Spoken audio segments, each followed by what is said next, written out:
Okay, let's start with those strings. Right-click and create a combinator and name it strings, with a Z because we're really cool. Inside it, make an instance of NNXT Advanced Sampler. I'm going to choose a multi-sampled preset since Reason has so many good ones.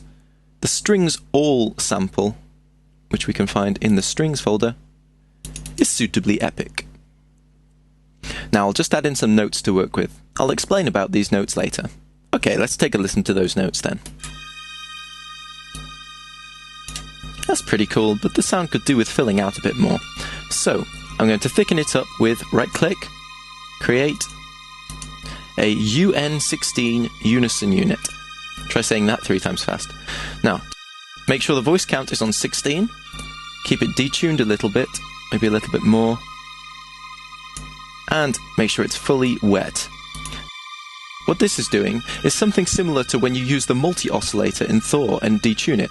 Yes, I have to relate everything back to Thor because I'm basically in love with it. It's making 16 instances of the sound and detuning them very slightly from each other. This thickens the sound nicely. Now, the strings are pretty quiet, so we're going to make a maximizer. Right-click, create, and class maximizer.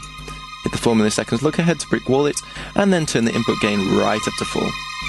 Lastly, we're going to add a stereo imager and fully widen everything, so right-click stereo imager, and then turn the white up to full, and let's take this up so it just widens everything over about 2.5 kilohertz. Cool. Okay then, so there's our effect. Let's hear it in context. Gorgeous. Okay, so let's take a look at those notes. I've got one note, as you can see here, going all the way through the riff. Putting a single high-pitched note in the most epic euphoric bits of a song makes it just that bit more epic. It makes a beautiful tension and pretty much grabs people's hands and forces them in the air. The rest of the notes are in thirds, except for at the end, when I've diminished to a second, much like I did with the acid lead in day 2. This is because I'll be using this string effect at the end of the second chorus, which will lead into the outro, meaning it'll diminish nicely into the progression with said acid lead, so it's a subtle reference to that. Okay, lastly then, we're going to add in the choir. For this, we're going to use one of my favourite presets, Lush Choir, so let's make that now. Combinator, let's name it Choir, with a Z because we're cool. It's a silent Z. And then, in the Reason Factory sound bank, Combinator Patches, scroll down for Voice and Choir, and Lush Choir. Okay, just to preempt anyone calling me a cheat for using presets, I usually make effects from scratch, but with some things, to me, they're all going to sound pretty much the same. A choir is a choir, and it'll be made from choral samples, so I don't see any point in making it from scratch if it'll sound the same, or even worse, than a preset. With synths, you can make some vastly different sounds, but the point of using something like a choir is because it has that distinctive, recognizable sound to it. Just like if I wanted a guitar, then I'd probably record a guitar, rather than going to the trouble of making a synth that sounds just like one. Since I don't have a choir handy to record myself, that's why I use this. Okay, I'll put in those notes now. Okay, let's take a listen to those notes.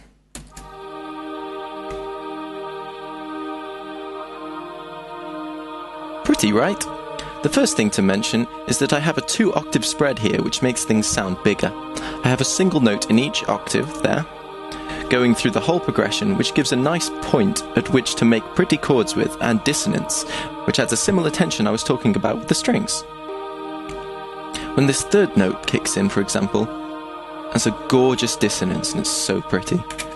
Now, I've used this progression just to take up that breakout to the next level of gorgeousness and epicness, so let's take a listen to that in context.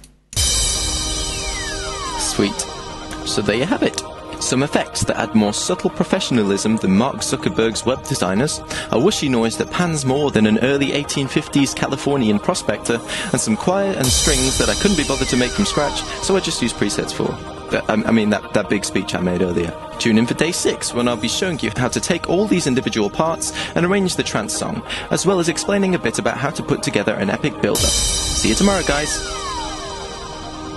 If you found this tutorial useful, help me out by rating this video, or posting a comment so other people can find it. And don't forget to check out my website, boyinaband.com. Have a nice day!